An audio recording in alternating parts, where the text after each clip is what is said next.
Ladies and gentlemen, welcome to WrestleHorror.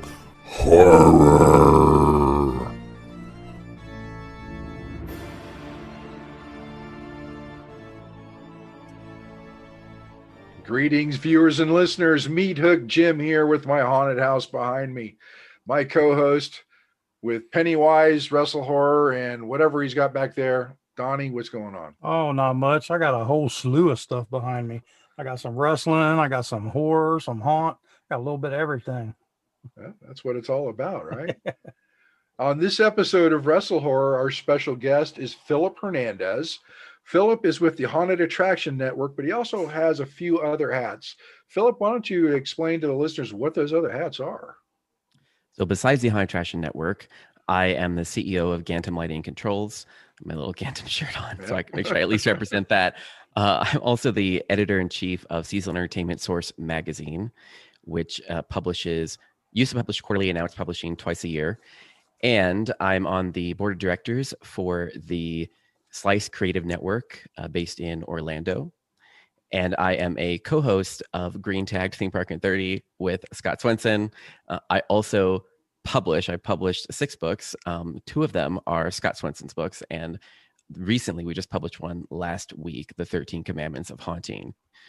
So this one right here, that one right there. Look at, you have all the props. So you're like, here's the magazine, here's the book. I'm like, oh my gosh, I'm more prepared than I am. I don't have any of these things. I'm a student of the game. Love it. Yeah. Wow. With so many hats, how do you find some time for yourself? I mean, so there's the glib answer, which is that I don't, that this is what I do. You know, I'm sure, as you guys know, I was saying with Jim earlier, like about doing 2 podcasts and Donnie doing his wrestling and this, right. It's like, these are kind of the things that we do, I guess, like work/hobby, you know, this is what it is. But the longer answer is that I have a like ridiculously complicated like project management system that I use to run my life. So it doesn't, I don't just use it for Gantom, but like I use Asana, and it's one of those like company management software tools. Okay. And basically I have a workflow for even our podcast episodes. So I have a workflow, and it is 36 steps long to take a podcast from brainstorming to complete finished.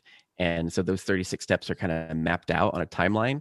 And then I have a content calendar. And so on the network, we publish Tuesdays and Thursdays, at least through HauntCon, we'll be publishing Tuesday and Thursdays until things calm down. And so each of those dates has a little workflow. So that's the longer answer. Is there is actually a method to my madness. And if I didn't have that to tell me what I'm supposed to do every day, it would be absolute chaos. Or I don't know. For me, it would be chaos. Well, based on what you do, I can see why it would be. Yeah. Yeah, I wanted to touch on this year's haunt season. I know everybody's made reports on their podcasts and on their websites about reporting on how the seasons were going. But yeah, like I said, I've seen Max on, doing his reports on Haunted Attraction Network, and it seems like you guys would have your finger on the pulse just about as much as anybody on the 2020 haunt season. So in your guys' opinions and what you learned and seen, how did this year go for what it was anyway? So for the haunts that opened, it went really well, but not many haunts opened. And I was just saying this to Brian at Haunt Topic and Haunter's Toolbox and Daryl yesterday. The concept of I think many fewer haunts than I think we think opened, just because there are a lot of haunts that aren't aware of the community that exists. There are a lot of them that are not, that they go to trade shows locally, or they have local haunt clubs, and maybe they don't participate in the internet haunt scene like all of us do. And so because of that, I think there are many, many more that we're not aware of that did not open. But the haunts that did open and that figured out a way to do it had a really good season. That would include haunts. And so to take a slight step back, at the network, we do an industry report every year that I also publish in the magazine, which Donnie, you probably got it last year, that huge, huge one. And so this year we looked at 28 traditional haunted attractions that opened as walkthrough experiences like they normally do. And then we looked at 28 drive-through haunts. And then we looked at a third category of haunt, which was people that pivoted into something that was not a drive-through and also not a walkthrough experience. And we also looked at 30 zoos and 28 theme parks. And we put all those together kind of into a big matrix. And we'll be releasing the full report in January to everybody who is subscribed. It's not a paid thing. You know, it's one of the things we do at the network to help everyone kind of understand where we are. And so of those each three categories, they all did well. Even the people that pivoted into the third direction, so like the haunted car washes that just opened up new this year, they all sold out.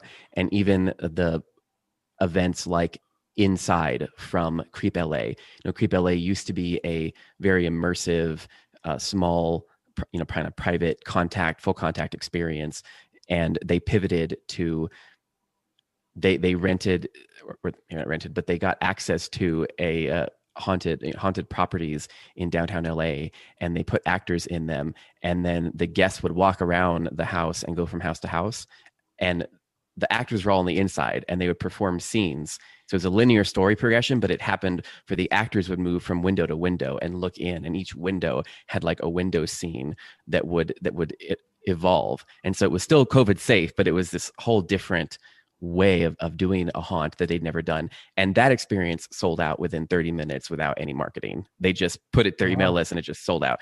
So I think kind of across the board, you saw the haunts that opened do well. And that's the good news, right? The bad news is that a lot of haunts were not able to open. And that really puts them in a difficult position cash-wise, because depending on the county you're in, it's still a little bit up in the air as to, what's going to be required in 2021. And so not having tried anything in 2020 and then being behind due to that lack of cash flow, it's just a whole different position. So mixed bag. Right. Now, have you heard of any, so being that we're coming up into the Christmas week here, have you heard of any haunts doing a lot of successful Christmas haunt? Mm-hmm. Actually, there are quite a few that have done successful Christmas events. That is actually another section to our report. So I have a full list for you of haunts that did Christmas events and actually what they did and their ticket prices and all that. Some of the highlights, of course, there are the 13th floor group, and they tried out some things this year with that. Most of the haunts that opened as a haunt did the classic reskin. They reskin their haunt, made it a Krampus theme, whatnot, et cetera, et cetera. There were a few attractions that tried something completely different, like the group that does Screamageddon in the Florida area. They tried to bring in an ice park, like a ski park. So just not even a haunt. Like there are some groups that did a whole different thing and experimented with that.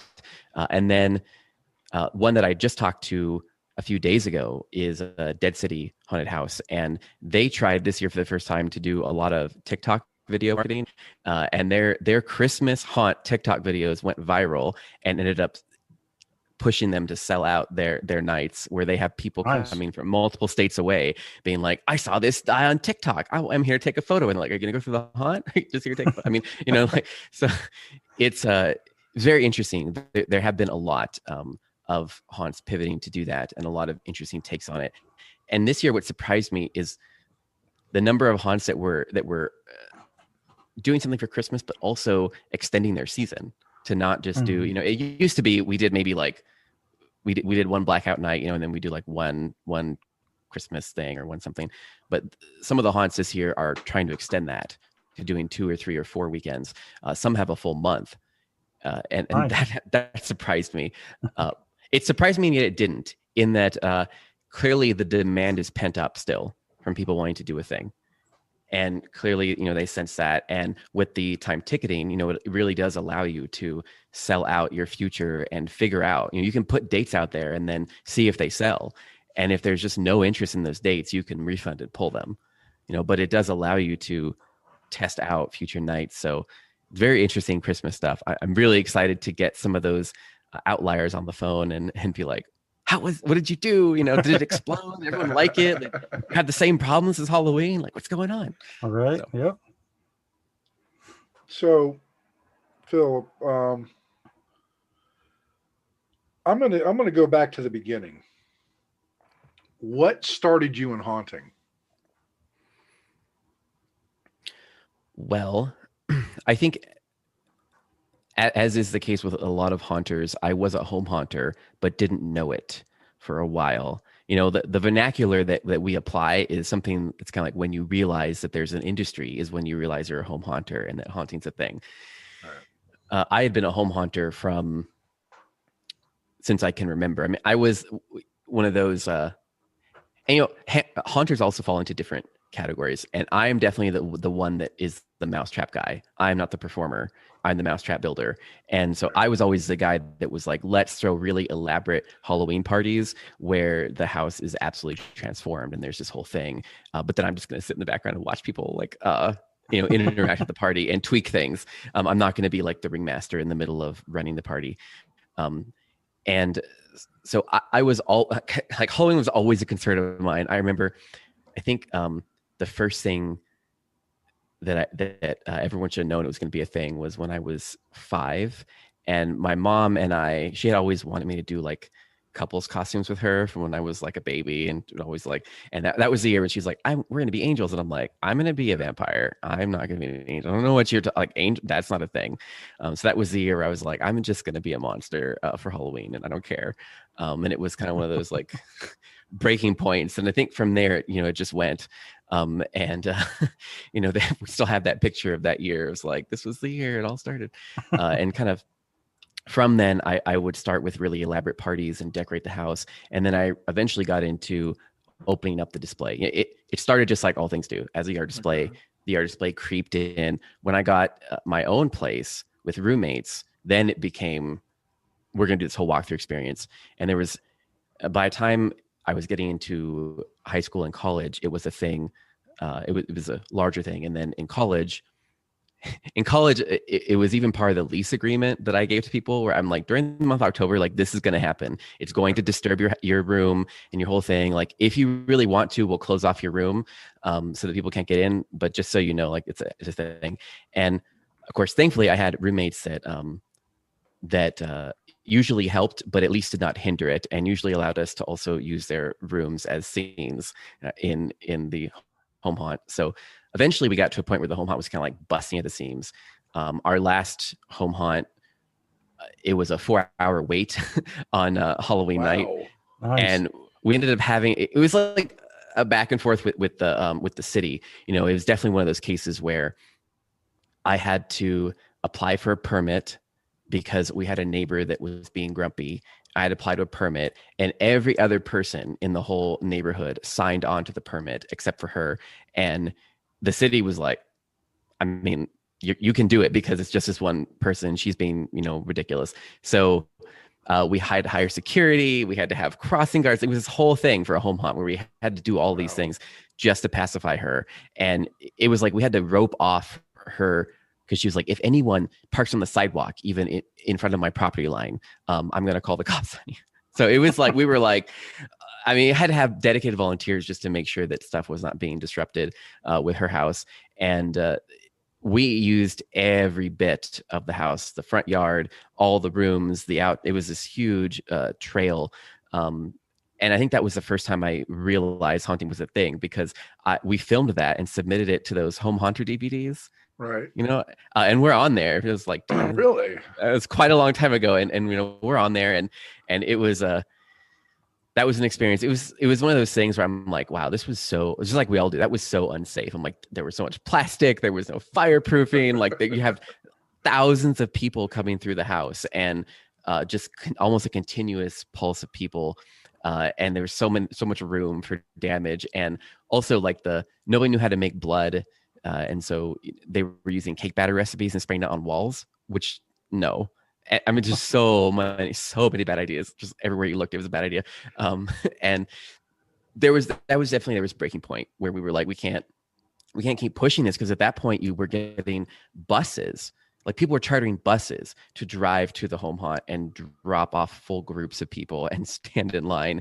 And we were doing everything we could. We had projectors outside to play videos we had shot that told the story. We had sliders to try and entertain people. We had queue line actors. Then we were like, this is too much. So at that point, we moved into trying to get a physical location. And that was it's like, every story that we tell people now about things not to do, I did all of those things. Right. I tried getting a space at a hotel because I was like, this seems like a good idea. What could go wrong with renting a space from a hotel? And they have an empty bar that's not in use because they lost their liquor license. So we'll just use that. Oh, what could be wrong with that? Maybe the hotel guests would hate it. A bunch of noise, and maybe the security issues, and maybe the fact that haunts really can rough stuff up if you don't know what you're doing. And they wanted this bar to still be functional afterwards. Like maybe the fact that, they had like wooden floors and there was carpet, like maybe all these things should have just, and then eventually where I ended, because it became too much to me, was we did a screen park. We finally got a contract at the fairgrounds. And so we did a build at the fairgrounds. And that was kind of terrible, mainly because I didn't have resources like you guys and like this now. I didn't, it wasn't the internet, was not relatively new, and at that time it was our team was like half construction workers and half like theater people, and just this, as haunters are, this mix of people who all knew different skills, and we're like, okay, let's try and put everyone together and create this thing. A lot of volunteers, a lot of high school students. And that last year we ended up doing three indoor haunts. We had access to indoor buildings, and we had 2 scare zones outside. And we also had 2 stages for performers. We had stages where we had local bands, local people come and performing. Then we had scare zones, and we had actual indoor attractions. And it was all still dangerous. Like, it was all still basic flats with no fireproofing and no, I don't know, no fire marshal ever came and was like, where are your exits and how is all this planned out? Like, nobody even cared. And it was just a disaster. And all those little things too, like we didn't do metal detectors, we didn't bag screening. And so eventually, yes, we had people bring in bottles of alcohol, and they would smash it, and they would threaten actors. And everything. Like, if you could make a mistake, I did it. And that was kind of the breaking point for me, where I was like, I can't keep doing this because I feel like none of us know what we're doing. And it's too much for me. And my specialty was marketing. I got like $50,000 in advertising trade from local news and radio stations. And for being a haunt where, we saw 10,000 people in our run the last time I did it, but that was still a lot of money for where we were. And, that was my expertise, not the rest of it. And so I was like, I can't keep doing this. I want to just join a different team.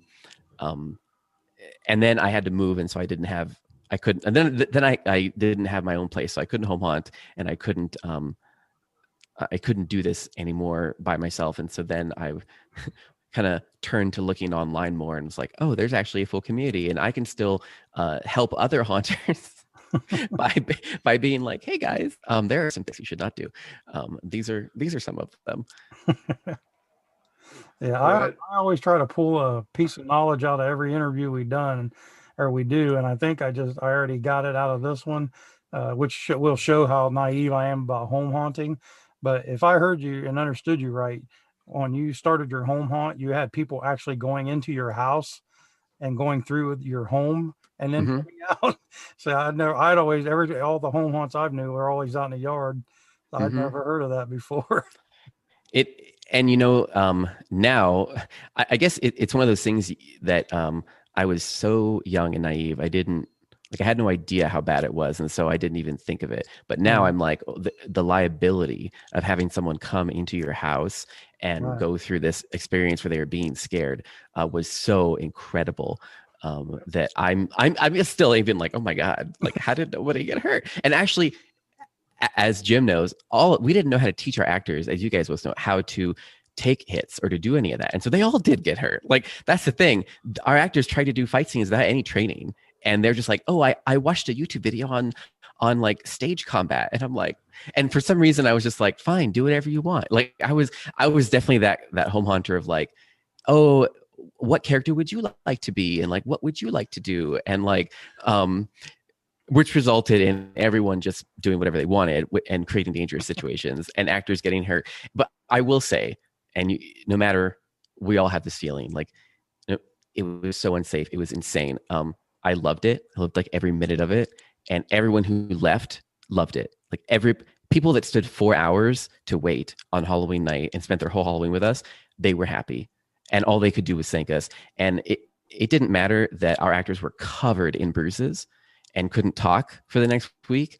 And they were at school, at the university, like not going to class. Nobody cared because it was such an experience. And that is the thing, that is the power of what we do. And I've kind of never forgotten that, but I've also been like, maybe we should do it a different way. So, we've talked about your background. We talked a little bit about the reports. What about, well, let's talk about HauntCon education, because we've been discussing it, the three of us off air. And I know this year HauntCon is going to be virtual. How is that going to affect education? That is an excellent question. And it's something that I've been thinking about quite a bit. And, full disclosure, I don't make the final decisions. Sure. I am a consultant for the education, and because I have been a teacher, I taught college, I taught high school, so I know a little bit about making lesson plans and about what classes should be like. And I do know haunting, and I've done a lot of haunt seminars and planned a lot and actually planned a lot of conferences. So I feel like I in a weird way, I have a unique background to do it. But what I guess the stance we're taking is, content-wise, we want to make sure that we are covering topics that are things that you might have to change for 2021. So basically, overall, we're recommending contingency plans for haunts. I'd say the one good thing about where we are now is that we know the worst case scenario. And so we've lived through it. And so now we're like, okay, this is the worst case. And the best case is operate without any restrictions at all, and everyone wants to come to your haunt and everything is as it was. So, make 4 stages within that, and then make your plan now for how you're going to execute your haunt. And what we're trying to do is cover topics that are things that would be impacted by those contingency plans. So with you guys, for example, what the actors are going to do, their fighting, their movement styles, all of that is impacted, because you're going to have to come up with scenarios for if I'm going to have to maintain social distancing, or if I'm not, and if we're going to have to wear masks, and if we're not, and if all these things, or if they're not, that's going to impact the contingency planning for your actor training, for how close they're going to get to people. And so we're trying to cover those topics, like if you did not figure out how to do your airbrushing, learn it now, and know what's involved. And if you didn't figure out your time ticketing, we'll have sessions on that. We'll have sessions on these things that are being impacted. And then in terms of the delivery, that was something where I probably was way more opinionated than they were expecting on that. My opinion on it, and this is definitely strictly mine, just because they're not as crazy as I am, but we did a virtual trade show called Virtually Prepared in March. And I did that with Scott Swensons and Brian and those folks. And I think where we are now is everybody is just zoomed out, and they're conferenced out right now.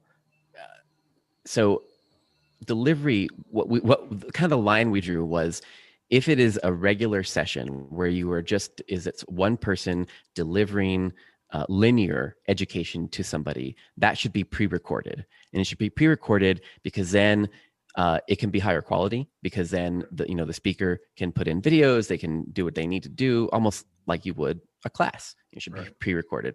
So doing a base coat, like how to clean your airbrush and base coats, and the basics of character design, those types of things are all pretty linear education, and you can just follow a path. Those would be pre-recorded. Then the next step would be workshops. And I was really on the driving that we should be having live workshops where you work with a small group of people to create something that you can then have that will help your haunt. And I think where Donnie and Jim, we talked about you guys doing a workshop, really helping actors think about what they can do with their characters and how they can add fight and add showmanship and movement and all of that, those aspects to those characters. And that is something that you could listen to you guys talk about it, which you do on WrestleHorror, but it's a different level to work with the person, to have that brainstorming and that back and forth. Mm-hmm. And that's really, really needed. And that's why I'm like, this is a separate category that is needed, is those back and forth moments. Some of the other workshops are going to be like, I mentioned Dead Factory, or not Dead Factory, Dead City. And so, he's going to do a workshop on how to create linear videos where he just says, this is what I did. And now let's talk with you guys and let's try and make a plan for how you would shoot some of your linear videos. And I think those steps are important because, somebody to help talk us through those things is pretty critical in order to helping us do it. And then the third category for delivery would be panels. And that's because, panels can be done wrong. Definitely. We've seen a lot of terrible panels, but I think the best panels really provide an environment to have a dynamic conversation about topics that the audience is interested in that you could not get in a workshop because you don't have the number of experts, or you can't get in a single linear conversation. And so the panels that we're looking to put out there are panels where that's the driving factor. We're trying to put these people together around topics to have really dynamic conversations to get to answers that we're not even aware of, in a way. So those are the three kind of methods, I think, that of delivery that we have decided on to make sure that the education is as best as we can do virtual. Okay. Very cool.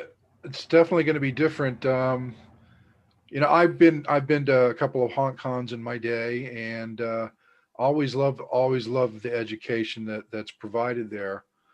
And when I heard it was going virtual this year, it's like, well, and that was the first thing that came to my mind is, how are you going to do these things? And you've just explained that in a way that makes a lot of sense to deliver the content for people that need to see this content. Mm-hmm. Mm-hmm. Yep. And we are trying also to make sure that we kind of planned out to make sure we have something to hit all those areas that might be impacted. Make sure we talk about costuming and we talk about actor training and also those areas that just came up this year, which I feel like might also happen next year, which are security and ops planning. And those, we had so many security issues this year in the industry, and we had a lot of those incidents. And so having some of those discussions about how you de-escalate those. And of course, the Chaos program is a great program, and that's incredible resource, but there's also this year people that are not going to be able to travel to Trans World, to do that, and just need some kind of really some basic pointers on this is what I can do to de-escalate line situations that happen and to handle an incident PR wise when it comes up, because that was a big uptick this year.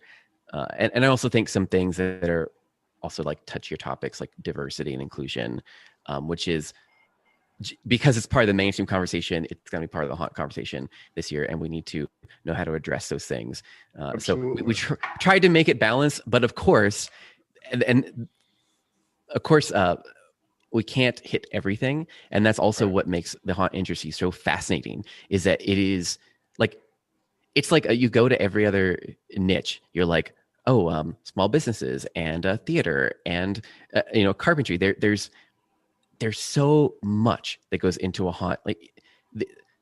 It's like when I get emails regularly from people that say, how do I start? And I'm like, it's at that point, you're like, we could almost have a class on just the things that you need to know to start a haunt and how many domains that it really crosses into. Right. It's not just a small business. It's also a performance. It's also a story. It's also actor-based. It's so many things. And because of that, that's why we want to apply the lens of these are things that are going to be impacted. And so we can't do everything.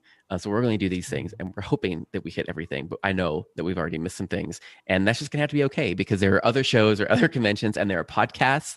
You guys, there's a lot of people out there. trying to make sure everyone's prepared for 2021.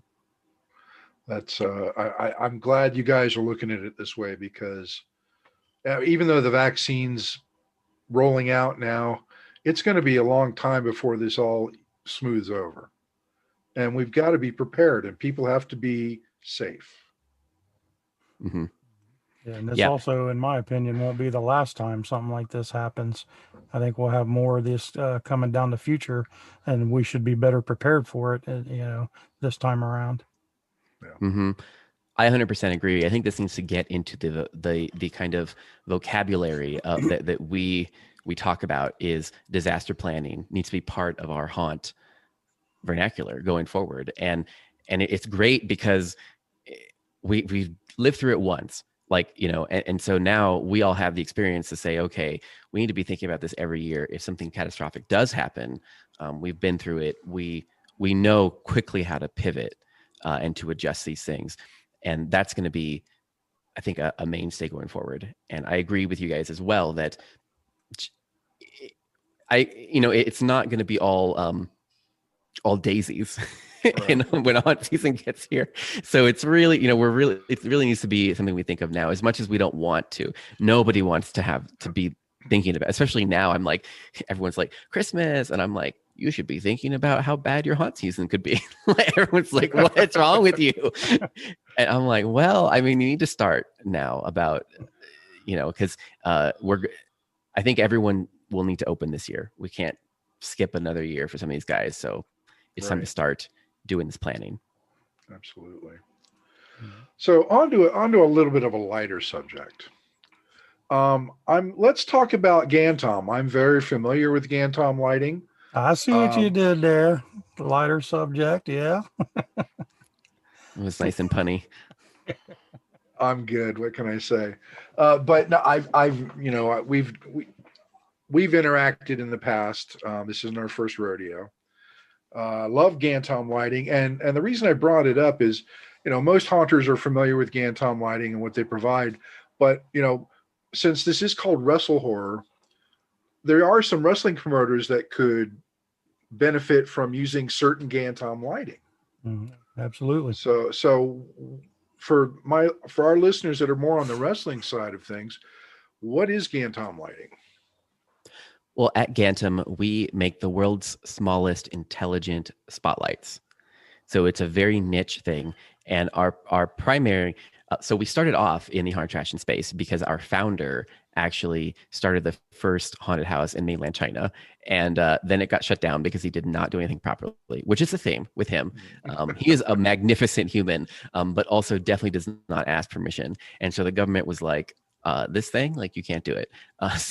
And then it was at HauntCon when he was having a discussion with Leonard and some of the other wizened haunters where he was like, I just made these lights for my haunt because I couldn't find any to buy. And they're like, you should sell them to us. And so then Darklight was born and then became Gantom later. And we've now evolved into primarily serving theme parks. So we work with every major theme park worldwide. Our biggest customers are Disney and Universal. And because of that, we haunts are our family, and that's where we come from. And but I do have to point out that a lot of our fixtures are not needed, I think, in a haunt space, and I think that's become known in the past several years. And it's because we're engineering them to work in theme parks, and those are people that are very highly regulated, and they need to be durable, and they need to be inspected, they need to be weatherproof. There's all of these mountains of code, and since we sell worldwide, like it's a it's a lot, for these things. And so they've kind of developed into being a little bit of an overkill, I think, for a lot of facilities, and a lot of that comes down to the concept of the DMX, right? So, and I think that's where for the wrestling folks out there, the first question I think that you would need to be is really, what is your plan for the show? What are you trying to add to this? To this experience, and do you need DMX to pull that off? And DMX is a programming protocol for when you do lighting design, and really use DMX when you want a lot of lights to be working together in sync to be telling a show. And you can integrate lights and music and all sorts of stuff in the same DMX system. And so if you're trying to make your show more of a performance, in that you have particular moments like the beginning, or you have your storytelling, your beginning of matches or whatnot, you're trying to tell a story and you need the lighting and the sound cues, you need all these theatrical elements as part of your experience, then you would probably consider leaning over into DMX. And if you're doing that, what our specialty is being the smallest form factor DMX lights that exist, that are also very rugged. Everything is IP65, meaning that if it gets water on it and everything, it's all going to be fine. Because so then once you think about what kind of show am I making, then you're thinking about your environment. How likely is it, that your area is going to be flooded or might get water damage or whatnot? And is it worth the money to buy lights that are going to be fine, even if it gets flooded? And a voltage variance, all that kind of stuff would be your next thought process of your facility for your show planning. So then the third thing would be like, do you need Gantom? Because we specialize in making the smallest. So if you're looking for lights that are like high impact, spotlights, big spotlights, or you have mood lighting or things like that, those are not what we do. We do very small fixtures, because you want to be able to hide them in plain sight, to hide them somewhere where you don't have a lot of space. And everything we use is also 12 volts, and that's very low power. And so, you could potentially run your whole show off a battery, which we have some people do for Christmas or whatnot. They just swap out, have these huge battery packs and they swap them out, every day and recharge them. So if you have these constraints, that's why Gantom is a good thing for you. If you don't, there are probably better lights for your experience. So we're never trying to tell people to use our lights in every situation. We're like, if you have this very unique problem, where you don't have enough space, or you don't have enough power, and you still need rugged lights and DMX and to do all these crazy effects, then Gantom. But if not, there are a bunch of other solutions. And another solution that we have that we invented specifically for haunts is our color piano fixtures, which are the same body as our flood and spot fixtures, but they don't require DMX, but they still can do a show. So what you do is they have local memory. And so you take your smartphone and then you program in real time what you want the light to do. You want it to pulse, so you want it to pulse for 10 seconds and then to do a strobe or whatever you want it to do in real time. So kind of like you tap out the scene in real time, and then you can save it into the light, and the light remembers that. And it also has a trigger button on it, so that an actor or somebody on the staff can press the trigger and trigger a new sequence, and then it would go back to the old sequence. So it has all this capability in a fixture, which gets around the DMX thing. Because the other thing with DMX is that it's expensive to just run the data, and the cabling. So it can get too expensive. So that was a very long answer to your question. And I think I'm going to go back and settle on the first thing that in the wrestling you would want to ask is, what kind of show and what kind of atmosphere am I trying to create? And how important is that? And then from there, you can figure out, is it lights? Is it sound? Is it fog? What is it that is part of this experience that I need to put in it? And then you can kind of from there. And if you have a really unique situation that it is like would be perfectly suited for Gantom, we have an on-staff LD, which I can put anyone in touch with, and she can kind of troubleshoot with you what would work and what wouldn't work. So Perfect. Yeah, just a quick example that I was thinking of as you were explaining that is like basically for an independent wrestling show like ours, like the ring entrance, would that DMX board and all that be able to be programmable for each individual wrestler? So like wrestler A and wrestler B would have different light colors and different flashes and movements. And then, the same with the rest of the wrestlers on the card. So we could program it to where every wrestler would have basically their own light set, their own lighting entrance, and it'd be different from everybody else's. Mm-hmm. And that would be like a perfect example of a very close to a theatrical example too, where basically you set up these cues, and each cue is for a different wrestler, and they have whatever you want to put into that cue, from the lighting, the sound, music, anything to go in. You can even incorporate in sound with it so that the automated clips play. You can do, however much of a show you want to create with that. That would be a perfect example. And there are, even in the DMX stuff, we don't provide, even though it says Gantom Lighting controls, we don't provide controls. There are control systems out there that are really simple, where you can just actually program in a few cues. Like you say you have like 5, wrestlers that you want, and you can make a cue for each one. Or you can go all the way to crazy complicated systems that are like the ones that run the full dark rides at theme parks. So like you can kind of, even in the control world, there are this to do just what you want, even 1 to like 5 sequences, up to really complicated. And that is actually beyond that would be our designer who's on staff would help with that, because I'm not a lighting designer by trade.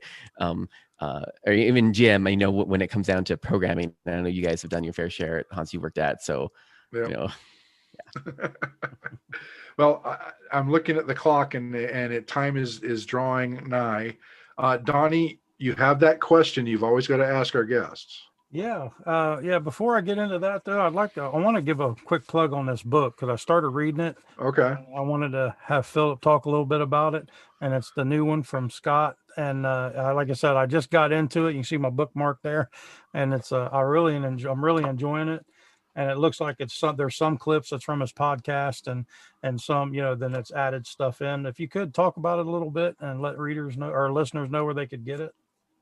Yeah, so it is called The 13 Commandments of Haunting, and the cover is actually hand painted. It's a painting by Scott, and so you can kind of see the canvas. Yeah, you can see how he painted the whole cover and then put the text on it. So it's a fun thing for your listeners, and it is basically how I think of it is it's sort of meant to be like a reference book. It's just over 200 pages, so it is quite thick. It's 6 by 9, over 200 pages. So it's a book. Like it's a book, and it's more supposed to be a reference material. And the way I like to think of it is it's like having a Scott on your bookshelf. And if you are sitting here thinking, oh, I really need to redo XYZ or think about this, you have a topic you're trying to think about or something you're wondering about, you go to the index and you just go to the chapter, you find that particular topic, and then you can flip directly to the page. Every page is in the index with what the topic is on that page. And so you can very easily go directly to what Scott has to say about that particular thing.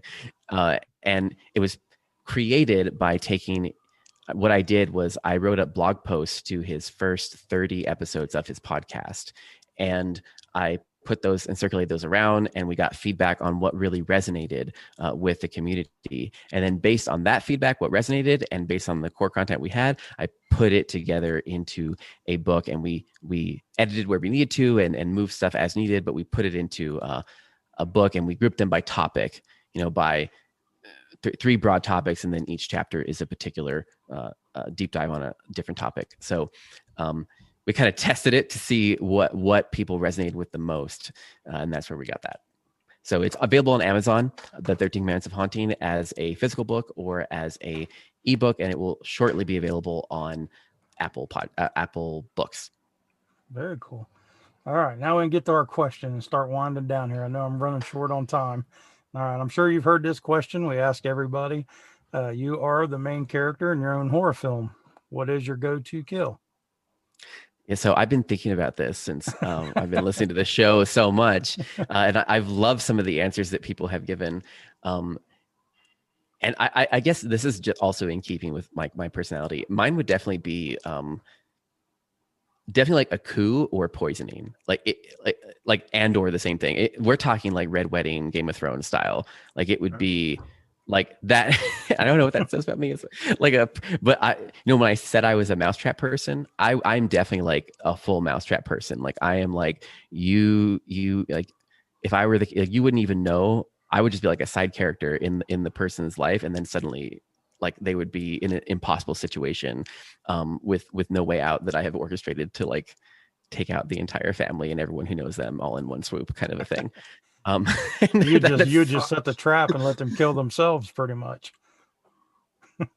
I like that. I do.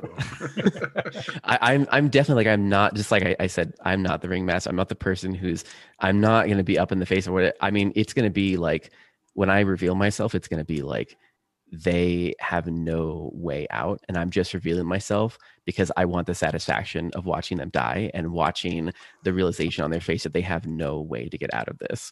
Like that, I'm definitely like, I just show up at the end as they've already consumed the poison, and they're like, "What are you doing here?" And they're looking around all their family, and everyone's like choking, and they're like, "Guards," and I'm like, "The guards all work for me." Like this is like, you literally have no way out, and they're just like, "Why?" And I'm like, you know why. All right, he sounds a little more evil than I thought.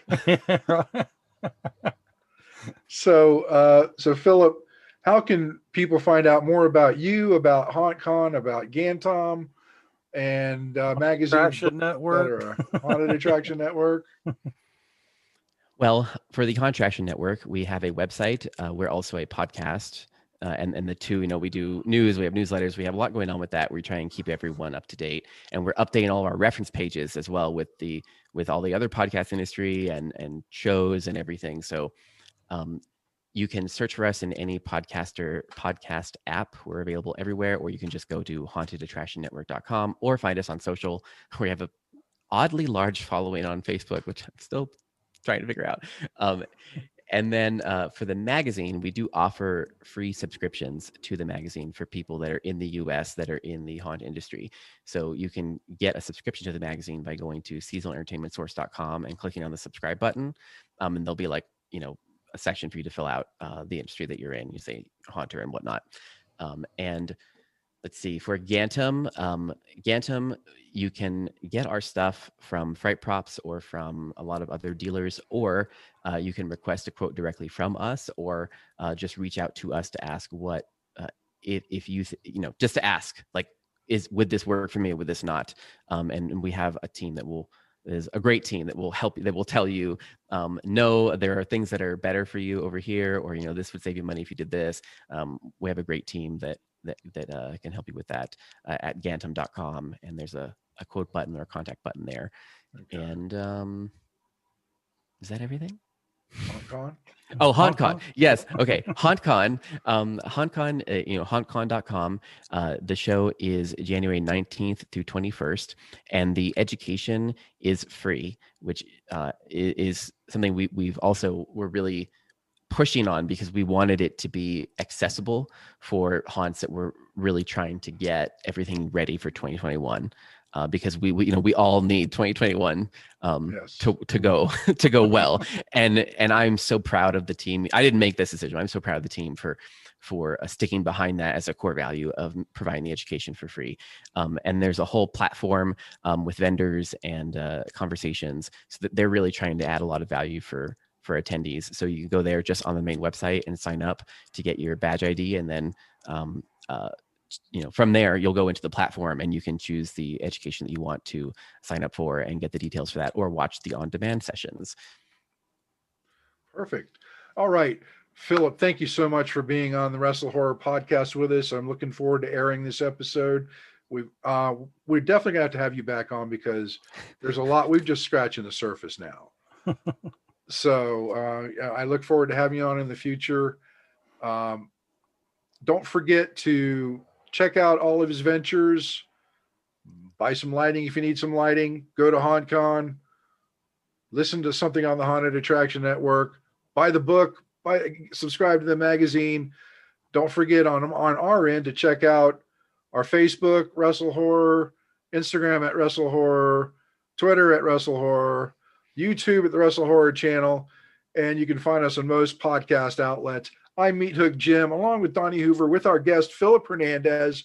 Thank you for listening, watching. We'll catch you on the next episode. Thanks for listening. Make sure you follow us on all of our social media outlets: Facebook.com/WrestleHorror, Instagram at WrestleHorror, Twitter at WrestleHorror, on YouTube at the WrestleHorror channel. And you can also find us on our website, www.WrestleHorror.com.